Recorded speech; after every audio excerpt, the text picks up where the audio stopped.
జిల్లా కలెక్టరేట్ ఆడిటోరియంలో అంతర్జాతీయ దివ్యాంగుల దినోత్సవ వేడుకలు నిర్వహించారు. ఈ కార్యక్రమానికి జిల్లా కలెక్టర్ వల్లూరి క్రాంతి ముఖ్య అతిథిగా హాజరై మాట్లాడారు. అనుకున్నది సాధించడానికి అంగవైకల్యం అడ్డురాదని, ఎంతో మంది అది సాధించి చూపించారని తెలిపారు. దివ్యాంగుల దినోత్సవ సందర్భంగా ఏర్పాటు చేసిన ఆటల పోటీల్లో గెలుపొందిన దివ్యాంగులకు బహుమతులు, వాహనాలను అందజేశారు. ఈ కార్యక్రమంలో అడిషనల్ కలెక్టర్ మాధురి, న్యాయ సేవా సదన్ కార్యదర్శి హనుమంతరావు, జిల్లా అధికారులు తదితరులు పాల్గొన్నారు.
పాటలు పాడగలుగుతాము, లేదా మేము మంచి ఆర్టిస్టు, లేదా మేము ఇంకా ఏదో మాకు గవర్నమెంట్ నుంచి ఏం లాభాలు మేము పొందాలి, మేము ఇలాంటి లాభాలు ఉన్నాయి, మాకు ఒక మార్గం చూపించండి అంటే ఎవరు కూడా కాదండి, మేము చాలా బిజీగా ఉన్నాము, మేము 5-6 కార్యక్రమాల్లో ఉన్నాము, మీకు తర్వాత చేస్తాము అని మేము అనము.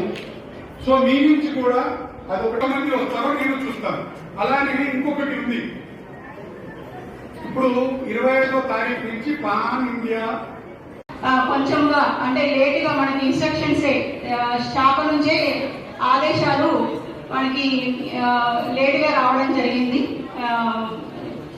కాబట్టి మనము లూయిస్ బెయిలీ జయంతి కూడా మనం ఈ రోజున జరుపుకుంటున్నాము. ఈ శాఖ ద్వారా మనము జరిగే కార్యక్రమాల గురించి సంగారెడ్డి జిల్లాలో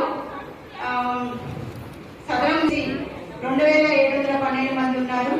బదిలీలో వచ్చేసి 41,463 మంది ఉన్నారు.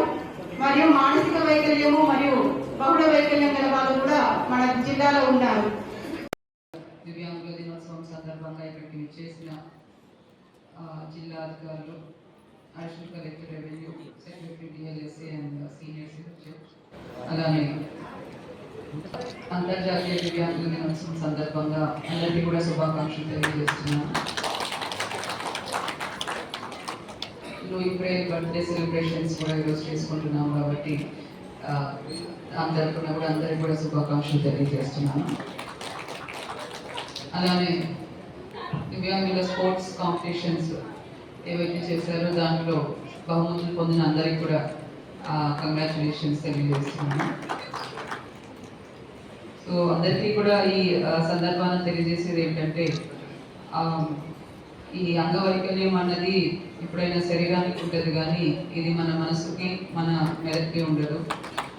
కాబట్టి మనము దృఢంగా ఒక ఆశయాన్ని మనం నిర్ణయించుకొని దాని వైపు మనము అడుగులేస్తే తప్పకుండా మీరు అనుకున్న విజయాన్ని మీరు సాధిస్తారు. దీనికి ఒక ఎగ్జాంపుల్ నేను చెప్పాలనుకుంటున్నాను. నాది 2016 బ్యాచ్ ఆఫ్ ఐఏఎస్. సో మా బ్యాచ్లో మొత్తం 180 మంది ఐఏఎస్ ఆఫీసర్లు ఉన్నారు. దాంట్లో ఒకరు అజయ్ అరోరా అని ఉన్నారు. వారు కంప్లీట్లీ బ్లైండ్ పర్సన్. సో వారికి రాజస్థాన్ క్యాడర్ రావడం జరిగింది. రాజస్థాన్ క్యాడర్లో ట్రైనింగ్ జరుగుతుంది లబాస్నాన్ అకాడమీలో. సో అక్కడ వారు ట్రైనింగ్ మాతో పాటు చేశారు. సో ఒక హెల్పర్ సహాయంతో వారు హాస్టల్ నుంచి కాలేజ్ అకాడమీ క్లాస్ రూమ్స్కి మళ్ళీ రిటర్న్ మెస్కి హాస్టల్కి వెళ్ళేవారు. ఎప్పుడు కూడా ఒక చిరునవ్వుతో మా అందరినీ కూడా పలకరించేవారు. ఆయన చూస్తే అసలు అంగవైకల్యం ఉన్నదాన్ని కూడా ఎవరికి కూడా అనిపించకుండా అంత డిటర్మినేషన్తో అంత కాన్ఫిడెంట్గా ఉండేవారు. సో వాటిని చూస్తే అనిపించింది వారు మనందరికీ కూడా ఎంతో స్ఫూర్తి. అండ్ అందరూ దివ్యాంగులు కూడా వారు అటువంటి వారి యొక్క జీవితం నుంచి స్ఫూర్తి తీసుకొని మీ అందరూ కూడా ఒక మంచి ఆశయం పెట్టుకొని అందరూ కూడా జీవితంలో మంచిగా సెటిల్ అవ్వాలని నేను కోరుకుంటున్నాను. ఎటువంటి సహాయం కావాలన్నా జిల్లా యంత్రాంగం తరఫున మేము ఉంటాము కాబట్టి మా దృష్టికి తీసుకురండి. అండ్ మరొకసారి ఈ అంతర్జాతీయ దివ్యాంగుల దినోత్సవం సందర్భంగా అందరికీ కూడా శుభాకాంక్షలు తెలియజేస్తూ ముగిస్తున్నాను.